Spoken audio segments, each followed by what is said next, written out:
Welcome to the channel, ladies and gentlemen. My name is Sky, and I'm going to be looking at each class in depth for World of Warcraft Season of Discovery and answering a very simple question.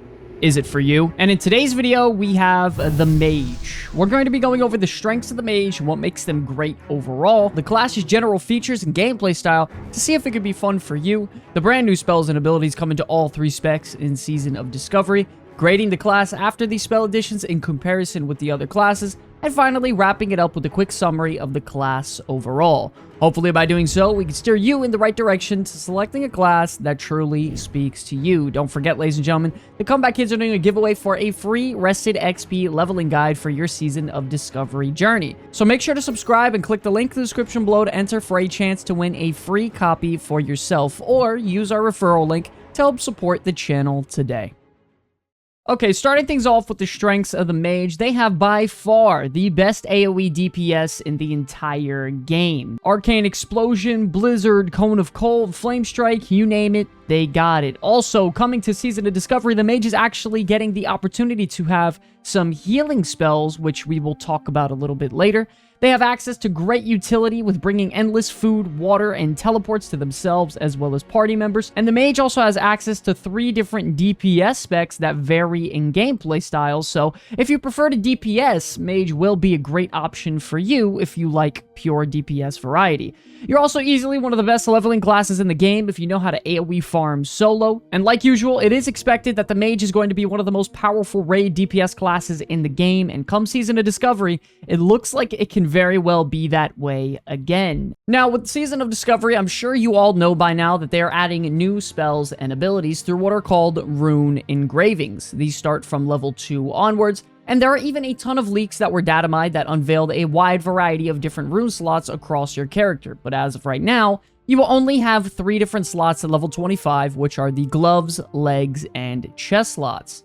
Now, starting off right off the bat, the whole World of Warcraft community was really surprised to hear that Mage is getting a healing spell in their rune slots, with it being Regeneration.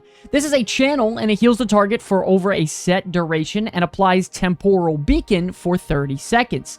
Now, Temporal Beacon records the subject's space-time position and causes 100% of the arcane damage done by the caster to be converted to chronomatic healing and divided amongst the caster's current temporal beacon targets. Now, I know that sounds like a lot, but this can easily be very strong in dungeons where the Mage can use damage to actually be converted into healing, which we will talk about a little bit more later. Next up, we have Fingers of Frost, where it gives your chill effects a 15% chance to grant you the Fingers of Frost proc, which treats your next 2 spell casts as if the target were frozen. This is amazing for setting up big shatter combos with Frostbolt and Ice Lance, and is going to be incredible for mages in PvP. Next up, we have Burnout, which increases your spell critical strike chance by 15%, but now spell critical strikes have an additional mana cost of 1% of your total base mana. I think with it only costing 1% of your total mana, it's going to be a massive DPS increase and shouldn't be that bad overall.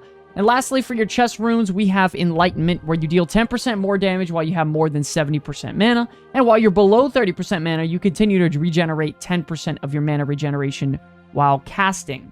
Next up on the rune list, we have Gloves, and to continue the healing Mage build, you have Rewind Time, where your current target with your Temporal Beacon instantly heals all the damage taken over the last 5 seconds. We can go ahead and assume that this is going to work similarly to Preservation Evoker's Rewind healing ability in retail World of Warcraft. Next up, we have Ice Lance, which is an instant frost attack, which pairs incredibly well with Fingers of Frost procs and Frostbolts for very large burst damage. And it looks like in Classic WoW, Arcane Mages are going to be getting Arcane Blast. And each time you cast Arcane Blast, the damage and healing of all your arcane spells is increased by 15%, but so is the mana cost of Arcane Blast by 175%. Stacking up to 4 times. Now, Arcane Mages are definitely going to be very mana hungry if they continue to spam Arcane Blast, but if you pair that with Innervate and some other mana restoration like potions or dark runes, they could very easily top the DPS meters.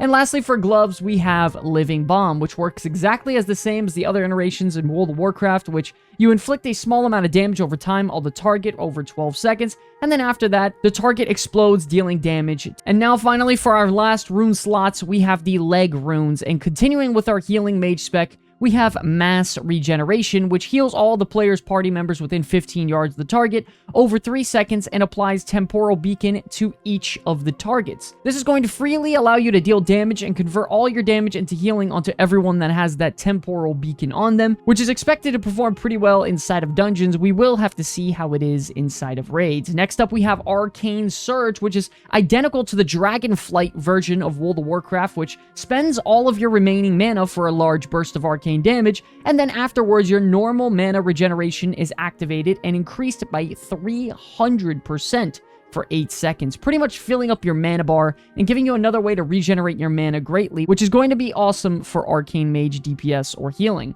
And lastly, we have Icy Veins, which increases your spellcasting speed by 20% and reduces the pushback suffered from damaging attacks by 100% for 20 seconds. Now, of course, when it comes to runes, every class got some really great additions, but man, I gotta tell you, Mage overall got a ton of love. You already dealt very solid damage throughout Classic when it comes to raiding and dungeons, so giving them even more crucial DPS abilities all throughout World of Warcraft's history is really going to take Mage to the next level, in my opinion. All 3 specs having access to Arcane Surge, which is going to increase your mana regeneration by 300%, should give them a nice amount of mana to continue DPSing. Fire Mage got Burnout, which passively increases their critical strike chance by 15%, which is massive. And Arcane Mages got Arcane Blast, and even healing potential, which is going to be interesting to see come Season of Discovery in just a few weeks. Now, when it comes to PvP, Mages were already known for being one of the best classes in the game if you had the skill to play them, but now, it just seems like things are getting a little out of hand. Giving them Fingers of Frost and Ice Lance once again means that Frost Mage burst damage while continuously slowing you is going to be a ginormous problem, and combining that with all your other control and utility they could bring,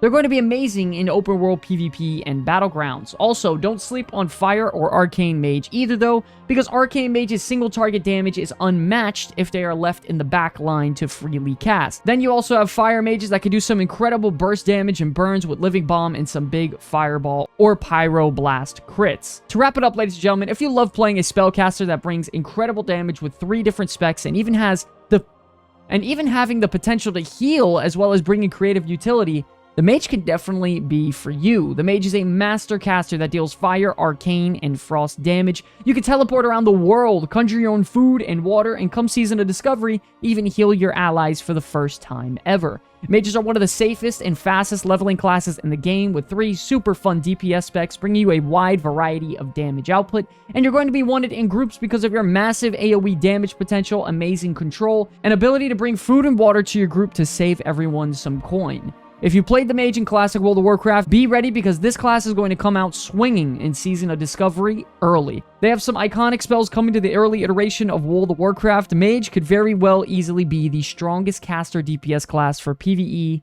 and PvP. Now, you know just about everything that has been shown so far about the Mage in World of Warcraft Season of Discovery. There's really only one question left to answer though. Is it for you? Let us know in the comments section below. Also, ladies and gentlemen, keep an eye out for our other Is It For You videos for World of Warcraft Season of Discovery. And if you're interested, hit that subscribe button to join us on the journey throughout this exciting future that holds so many great things for World of Warcraft. I want to thank you all so much for watching this video. It's an absolute pleasure to be making content for you all. Until the very end, my name is Sky from the Comeback Kids. I will see you all in the next one. Peace.